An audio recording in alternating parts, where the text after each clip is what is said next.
ಈ ಕುಡಿಯೋರಿಗೊಂದು ಮಾತು ಹೇಳ್ತೀನ್ರಿ, ನೀನೇನೋ ಕುಡ್ದು ಕುಡ್ದು ಕುಡ್ದು ಒಂದಿನ ಸತ್ತೋಗ್ತೀಯಾ. ನಿನ್ನನ್ನೇ ನಂಬಿಕೊಂಡು ನಿನ್ನ ಹೆಂಡತಿ ಜೀವನ ಮಾಡ್ತಾ ಇದ್ದಾಳೆ, ನಿನ್ನನ್ನೇ ನಂಬಿಕೊಂಡು ನಿನ್ನ ಮಕ್ಕಳು ಜೀವನ ಮಾಡ್ತಾ ಇದ್ದಾರೆ.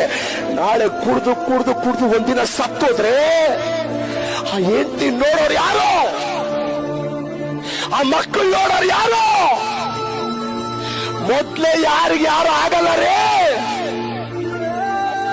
ಒಂಟಿ ಹೆಣ್ಮಗಳನ್ನ ಈ ಪ್ರಪಂಚ ಸುಮ್ಮನೆ ಬಿಡ್ತದ? ಒಂದ್ ವೇಳೆ ನಿನಗೆ ಕುಡಿಯೋದ್ರ ಮೇಲೆ ಅಷ್ಟು ಪ್ರೀತಿ ಆಯ್ತಾ, ಮದುವೆ ಆಗ್ಬೇಡ ನೀನು. ಹಂಗೆ ಕುಡ್ದು ಕುಡ್ದು ಸತ್ತೋಗು. ಮದುವೆ ಆಗಕ್ಕೆ ಯೋಗ್ಯತೆ ಇಲ್ಲ ನಿನಗೆ.